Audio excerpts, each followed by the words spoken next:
all the destruction that's left, after a wildfire, and then what to do with all that. So there is the, like you were saying, the testing, making sure that one, you can build, it's safe for people to enter like that. But then, a lot of this debris and materials, like where does it go? How does it get handled? In some cases, we have heard that they get moved, to other areas that also have Latinos that maybe are have more socioeconomic barriers, and who's advocating for them. So we also try to bring that to light, and we tell people in those communities that it's also important to advocate for their safety and well-being as well, and find solutions that really work for everyone. Welcome to the All Things Wildfire podcast, where we delve into the latest trends and hot topics in protecting properties against wildfire. So sit back, relax, and join us as we arm you against disaster.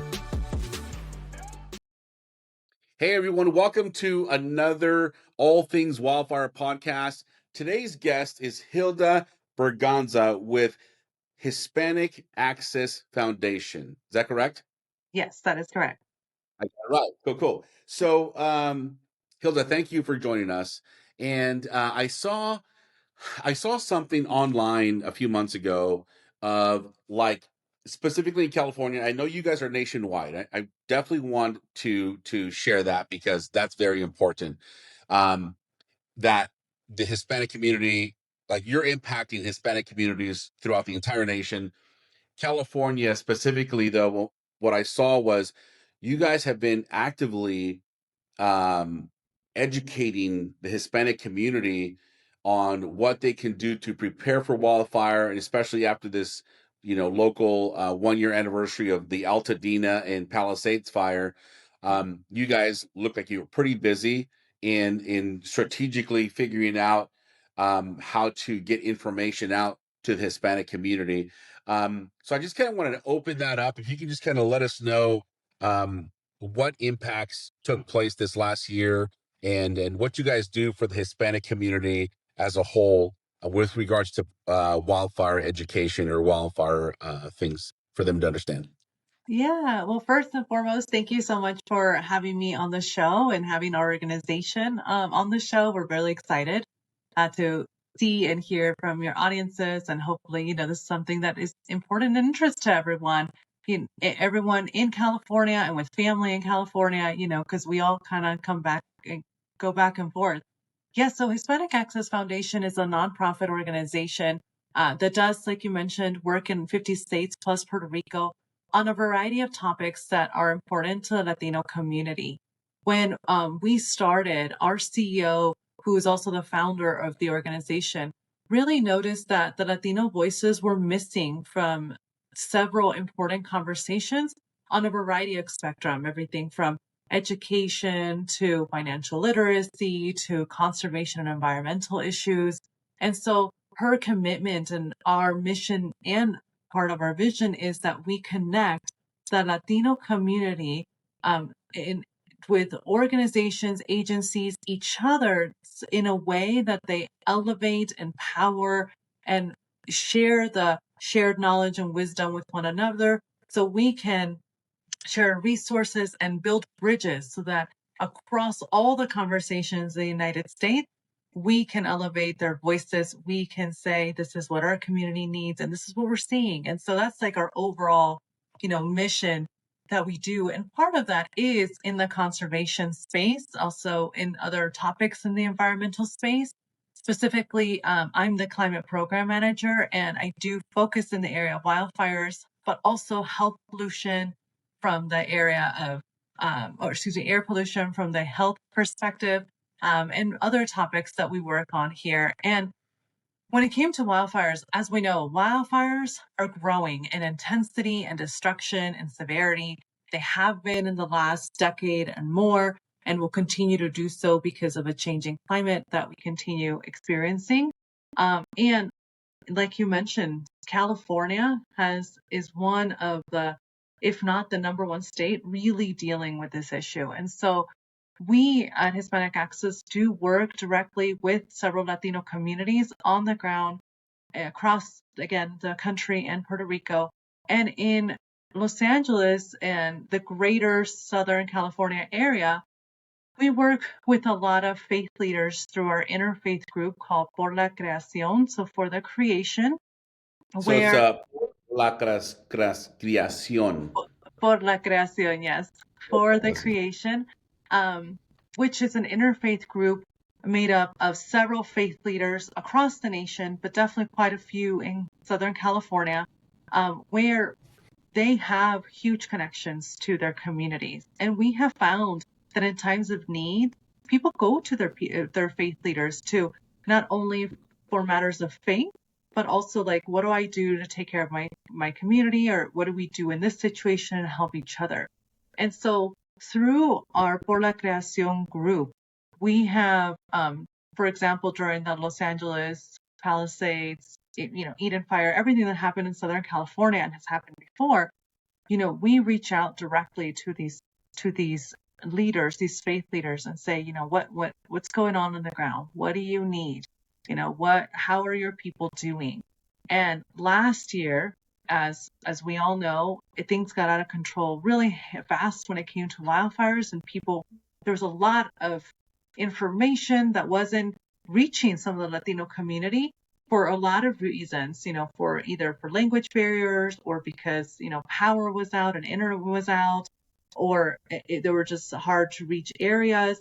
And so it was through these faith leaders and through our partner organizations and through even our conservation network members that we were disseminating information of, where to find information as the fires were happening, how to prepare if you were in the evacuation zone, what to take with you, how to communicate with one another, because families, could be in different places, how to let family members know you were safe, and, what to do afterwards. And so we were, recruiting a lot of information, collecting things, and in real time, as much as possible, we were disseminating through social media, through our website, and again, on the ground as much as possible.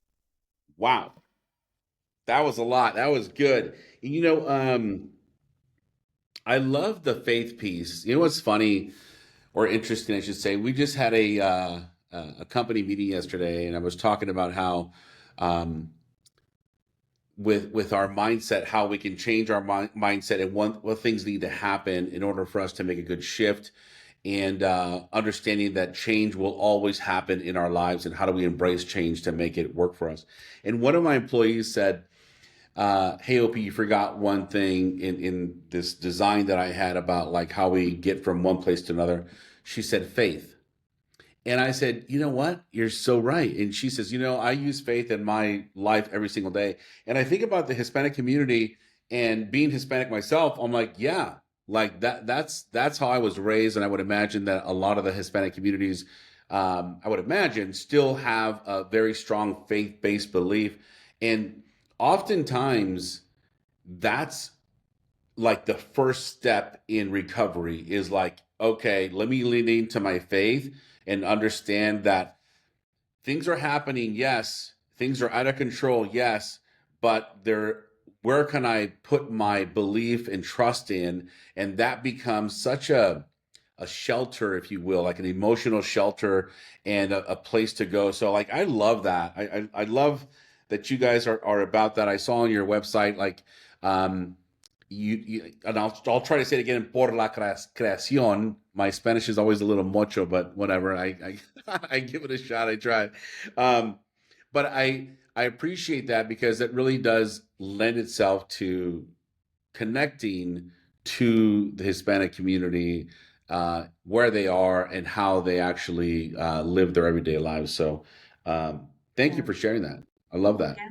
Yeah, and if I could add something to that, when it comes to the faith thing, one of the things I personally love about our Por la Creación group is that, our faiths can sometimes look a little different and can be expressed differently, within our own beliefs and values.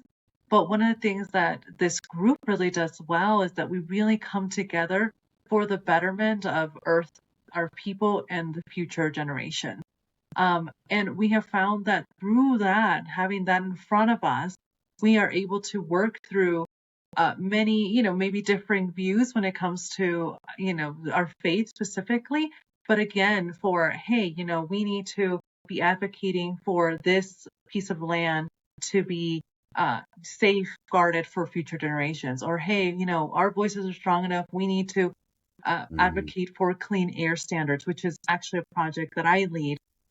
Or, hey, we need to advocate for the Colorado River, or the Snake River up in the northwest corner, things like that. And so that's one of my favorite things of the group, that even though we may have different views of how faith and religion should look, Right. we are able to put that aside to say, hey, we also need to take care of Earth because we're stewards of the planet. That's just one of our roles here. And we want to leave that for our kids now and future generations that we may not get to meet. So true. I love that. I love that.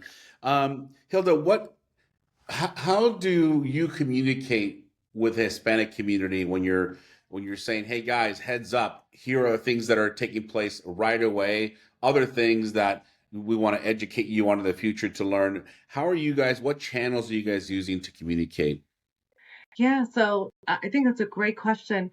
I- If it's happening, on the ground, there's an emergency happening right now. One of the things that we really lean heavily on is social media, because we recognize that a lot of groups, especially younger generations, use a lot of social media, to get their news and their information and to share that with friends and family. And so we'll put videos on our website, but also social media, including YouTube, shorts, right? So that people can see them faster. Yeah. And then we also work with the Red Cross. We have a wonderful relationship with them. We've had, a few years of a relationship with them. And we know that through their website and also their application, you can sign up to get alerts for, whatever is happening in that moment in your area. And this is for the entire nation, not just, California, but definitely in California. So we always point people to, if you don't have the app, please download the app. This is how you can, set it up. Or if you have any questions, this is where to look to get the answers. But this is how we also do it. And then again, we do reach out directly to the people that we work with. So apart from, but also at the same time, from our faith leaders, we have a conservation network members, which are, professionals in the environmental space that focus on a variety of different topics, including wildfires. And we do connect and say, well, what's happening on the ground? What are you seeing? What are you hearing? What do you need, kind of thing? Or they'll tell us, hey, this is, we're not getting enough reach or coverage here. Have you heard from the Latinos, for example, in Altadena, right? Have you heard from the Latinos and Palisades, wherever it was, and this is just the last year's example, but really all over California, north and south, as wildfires are happening. So that is one of the ways we try to get the information out as soon as possible. A lot of reaching out by phone and text, the traditional way as well. But during the off season, although there's not a lot of off season anymore for wildfires, unfortunately, but what we do at that point is that we try to do a lot of education. And so we try to educate people on not only how to take care of themselves, when wildfires are happening, but also how to protect your homes. And I think, Oki, you guys have done a great job. And I went through your website as well, and I saw some of your interviews from the past, releasing some of that information. But we do that as well. And maybe not as in detail, but it's like, if you have your own home, or Right. you can talk to your landlord, or if you're a renter, of how to take care of your property, so that it doesn't have, it's not like a red target, for wildfires, but you can really take care of it. I think that's important. So we do education on that, again, on what's happening on the ground. We also educate on, how to stay safe from wildfire smoke, which is a big topic for us here at Boom. Texas. We do focus a lot on air pollution, because as we know, wildfires contribute significant to air pollutant particulate matter 2.5, which is the PM 2.5 scientific term. And we actually have a whole project on that. It's called El aire que respiramos, the air we breathe. where we actually measure PM 2.5 in 12 cities across the United States, several being in Southern California. And we have sensors from Purple Air in each of those locations that are constantly tracking PM 2.5 pollution. And we can see spikes in our data every time there's a wildfire near or smoke is traveling through the area. And so we say, if you see these spikes or you check airquality.com or other websites that are also tracking and you notice that air is not good, stay indoors if you can, use masks if you have to go outside. There's so much that we try to go from different angles as much as possible, as well as our organization is just about to start, providing resources on the differences between beneficial fire and bad fire. And what does that mean, and, how can you support that? How can you advocate for that and make sure that there is that knowledge of information that we can share? But I think, OP, one thing I would like to mention is that there's also a lot of resources and knowledge and wisdom within our own community. So whatever's happening on the ground, whatever, stories have passed down from generations to generations, we want to elevate that. And we do the whole time. As things are happening, emergency things or, throughout the year, because those voices, those stories, that wisdom makes a difference across the board. So I think we try to go both ways, and our commitment is really to listen to our community and elevate their voices. I love that. And I want to touch on a couple points. So there was a news anchor, Vince, I forget her name. She came here. She was either from Canal 34 or 52. The one that we just did her assessment, and she's going to have us go out there and do her work. So Gabriela, but you know her last name? And what channel? I think she's on channel 52. So Gabriela came over here and she was saying, this is last year, no, maybe 2 years ago. And she says, hey, OP, number one, do you speak Spanish? Yes. Great. The video guy came out here. And part of what we do, Hilda, is we're a disaster restoration company. So in addition to wildfire prevention, like before the fire, we're also involved after the fire to do the cleanup and deodorization of the indoor environments. And so she says, OP, look, you guys use a lot of air filtration to clean the homes after. I said, yes. She says, what can we do after a wildfire? We have to stay home. We've cleaned everything, but we want to make sure that the indoor environment is still something we can breathe. So she says, can you make something with just off the shelf products that can help? And I'm like, yes, 100%. So we literally got things from Home Depot. We got a fan, we got HEPA filtration, and I basically built it and I showed it on her news channel. Like, this is very simple, what you can do and how to use it, right? So stuff like that. I'd love to be connected with you to do some more stuff like that. Because although we use heavy machinery to do that, in some cases you don't have access to it. Right. And so you want to be able to figure out, what can I do in the meantime so I'm not breathing all of this toxic air of smoke. So maybe we can do something in the future with that. Absolutely. And the other thing, is also plants. We have found that the snake plant, for example, is a natural air purifier. So if you have those, or you can go get them, as you're trying to reestablish your home, your businesses, and try to have clean air in your home, and you can't quite get to the filter yet in the moment, that is an easy way to get them. They're fantastic, easy to grow and keep plants. You won't kill them off too easily. So snake there's plant? that. You call it a snake? Yes. Okay, snake or sake? No, snake, like like a python snake. There's some snake plants out there? They're too different patterns. You have to see them. What do you do? Like, you just put it indoor, or what like, how does that help? They're definitely an indoor plant. So for sure, they're indoor plants. They don't require a lot of maintenance, truly. They require watering every 2 to 2.5 weeks, depending on where you are, in the region and how dry it is. They grow pretty quickly.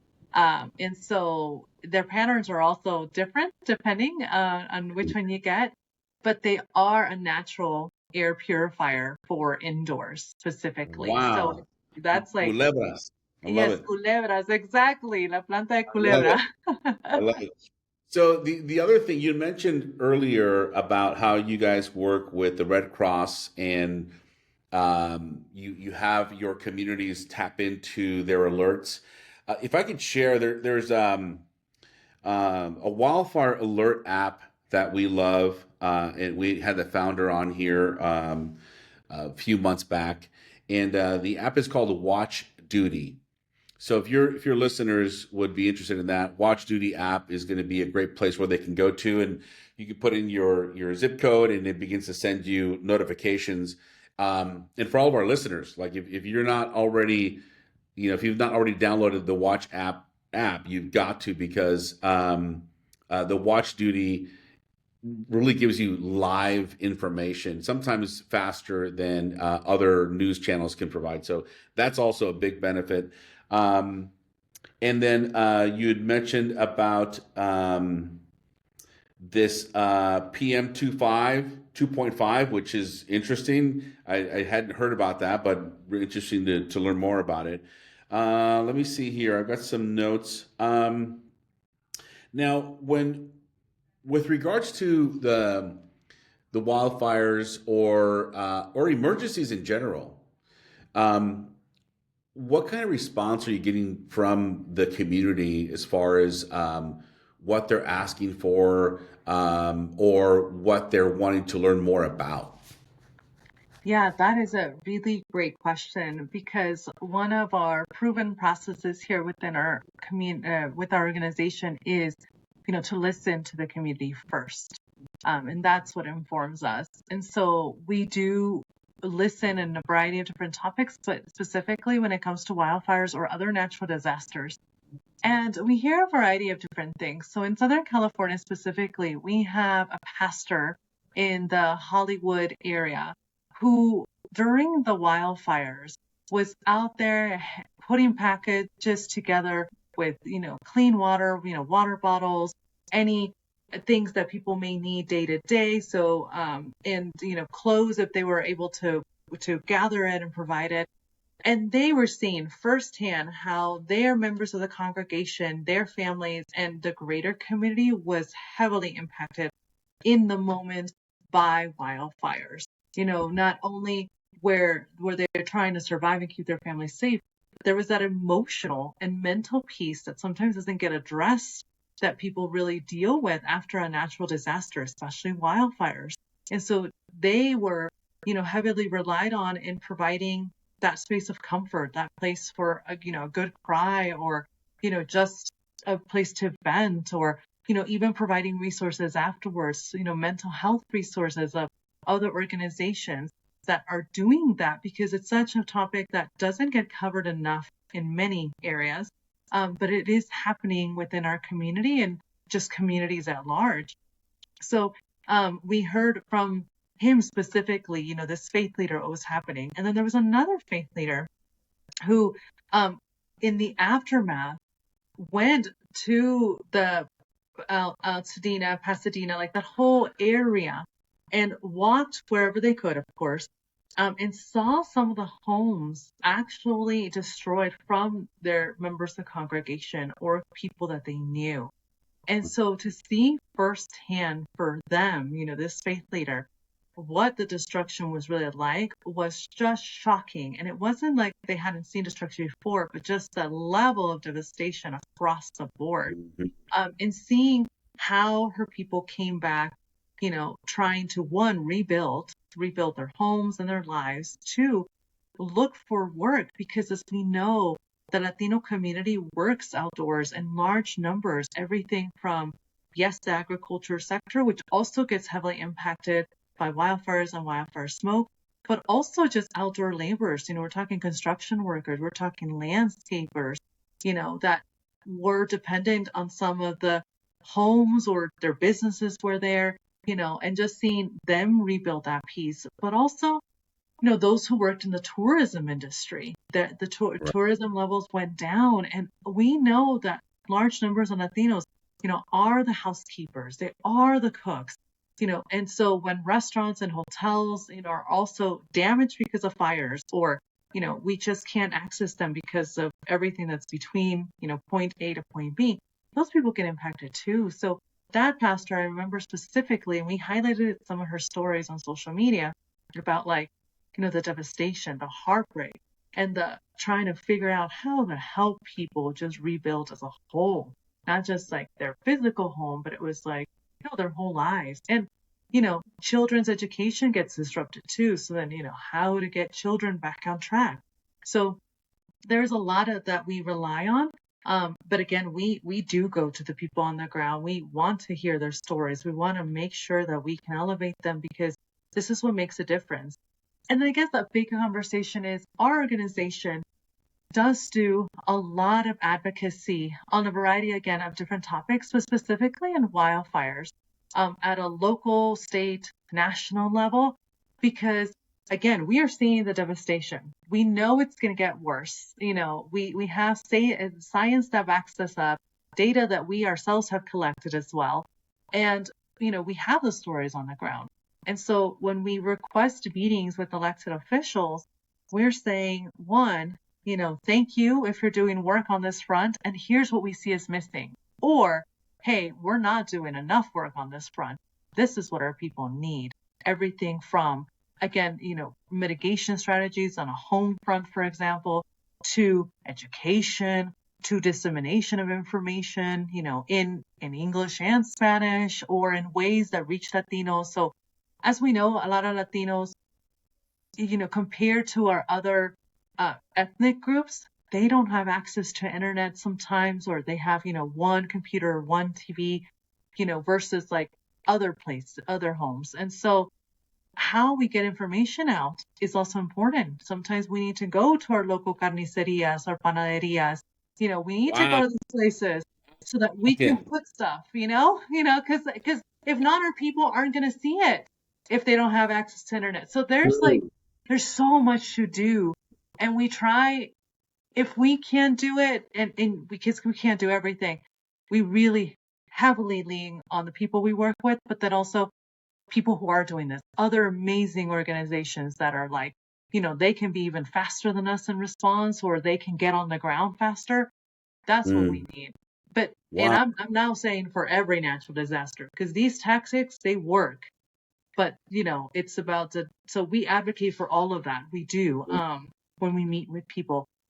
And we had this week, Latino Advocacy Week, and that we are now kind of spreading throughout the year, so that we can make sure we're reaching those elected officials, at times that they're available, but also at the time that it makes sense. Wildfires during wildfire season, or hurricane season, like that, for our people in the East Coast. And we have found effectiveness in building those bridges, and there's still so much to do. Wow. That's some good feedback. Really like putting messages up at the panaderia, at the carniceria, like 100%. When you say that, I'm like, yeah, that's where the Hispanic community goes, right? That's part of their routine. That's fantastic. You were saying something earlier, and it kind of I should have written it down, but I thought I was going to be able to just bring it back to a conversation, and I will here in a second. But I think that with regards to here it was, the faith leader was going in there, and it just kind of like the pastor was seeing the devastation, and it was some of their community and some of their people, their members that were impacted. What's interesting is, as we became involved in our company, Allied, to do restoration in people's homes, when I was in the Palisades and I'm going through, homes were burnt they're just gone. Others are standing. And what's so interesting is the homeowners, I remember talking to a handful of them, and early on they felt so much guilt. They felt so much guilt for their home surviving and their neighbors not. Yeah. And then because they still, even though their home survived, they couldn't get in because this big process of deodorization and testing, for indoor air quality inside before, so we know what we're dealing with. And there was going to be a time of like, you can't be in your home for a few months. And they were talking to me about like, what am I going to do with my housekeeper? What am I going to do with my landscapers? Like, they're going to be out of work. And to hear them be concerned about the people that they employ, that's when it began to hit me like, oh, shoot, never thought about that. But this really does impact. Like, it's got a big tail on it.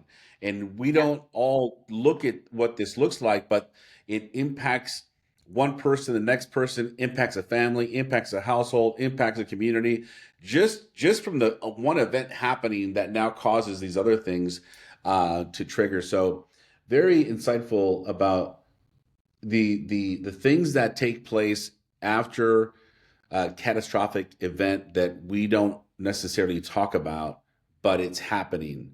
And it's so interesting that how much help is still necessary, not only in the communities where the impact was, but everything else that it touches as far as the people that are employed and impacted by not being able to work now after that. Yeah. And I would say, to add one more thing, and I think there's also all the destruction that's left, after a wildfire, and then what to do with all that. So there is the, like you were saying, the testing, making sure that one, you can build, it's safe for people to enter like that. But then, a lot of this debris and materials, like, where does it go? How does it get handled? In some cases, we have heard that they get moved, to other areas that also have Latinos that maybe are have more socioeconomic barriers, and who's advocating for them. So we also try to bring that to light, and we tell people in those communities that it's also important to advocate for their safety and well-being as well, and find solutions that really work for everyone. And that word sometimes can get thrown around, solutions, but it's like, but there really is solutions for everyone that we can brainstorm on, we can trust, we can try, but it really will take everyone for, again, elected officials to agencies on the ground, to the grassroots communities, to the one, individual who's just trying to make a difference for themselves and their families. And so all those voices are necessary for wildfires, but again, any natural disaster that you're going through or you can see, is going to get worse in the future. Right. Awesome. Well, Hilda, thank you so much. Before we leave here, I'll let you contribute anything or any last thoughts that you want to share with the community, with the Hispanic community, with all of us. But I really do love the work that you guys are doing. I think there's a lot of alignment between us, and we'll have to connect beyond this to see what we can do together, because we'd like to contribute however we can with education or understanding on what people can do. Because a lot of these things they can do for wildfire prevention are things people can do on their own. They don't need to hire a professional, but you need to know what materials to use, how they work, how to install them, and we can totally help with all of those things. Is there anything you'd like to share with us as we close things out? Yes, a couple of things. I think for those who are listening, the Latino community and other communities, number one, there is a lot of information out there. And I would say, one, don't let yourself get overwhelmed in the sense of like, oh, what should I do and what should I take on? All actions, small or big, make a difference. And so definitely I recommend that you stay informed on what's happening, in your area and in the areas you frequent the most, for your friends, family, loved ones in general. And when it comes to wildfires, definitely take a look at our website, hispanicaccess.com, so that we can actually, hold on, like, give me 30 seconds. .org, I think. I was like, I think I did that wrong. Hold on a second. Access. Thank you. I was like, Is it HispanicAccessFoundation.org? No, so hispanicaccess.org. So I'll say that Got again. it. Yes. So please take a look at hispanicaccess.org, our website that has a lot of information on what to do ahead of wildfires, what to prepare should a wildfire be taking place, or should they be watching for that? Because there are important, documents to take in place, medicine like that, and then what to do during a wildfire, and then again afterwards. So please feel free to check out our website and other places. But also, we have just in December released a white paper specifically on wildfires. And on that paper, we do elevate some of the voices from our community. So you get to hear from the people we work with, but then you also get to learn about the direct impacts wildfires are having on a variety of different topics and ways to the Latino community. And if you're interested in learning about the science behind it, what is climate change? How is this making this worse? There's a whole section on that as well as a whole section on how to take action. But then the other thing is, continue listening to this amazing podcast and everything else that has been shared, because there is a lot of things, like you were saying, OP, you could do as an individual to prepare your home, to prepare your business, things that can happen to take care of one another. And also keep in mind the health piece, right? If you suffer from asthma, if you are an outdoor worker, like that just gets worse with wildfire smoke. And so, again, take a look at some of our resources of things you can buy, like the filters, or you can make, like you were saying, but also, what medical insurance policies there are out there, or how you can get medical access so that you are taken care of as well. So there's so many little things in wildfires when it comes to this, but it's all important. But the first thing is, don't get overwhelmed. Take a set of actions that make sense for you and your family, and take care of yourselves, and then go from there. But feel free to reach out at any point. We are a resource for you. Boom. I love it. My parents speak largely Spanish. And I think this is such a great tool for children like me who can just, hey, mom and dad, check this out, go online and read and listen and watch. So you guys can get educated there, in Spanish, and really have a better understanding, because they're always watching the news too. But I think what a great resource you guys are. I think it's just a matter of getting the word out for us to say, hey, these resources are here for these communities and for the Hispanic community to be able to learn a lot quicker and have access to information and how to get things done where they can start to prepare themselves as well. So, yeah. Hilda, thank you so much. Really appreciate you being on the show. Yes, thank you so much for having me. All right, we'll talk to you soon. Take care.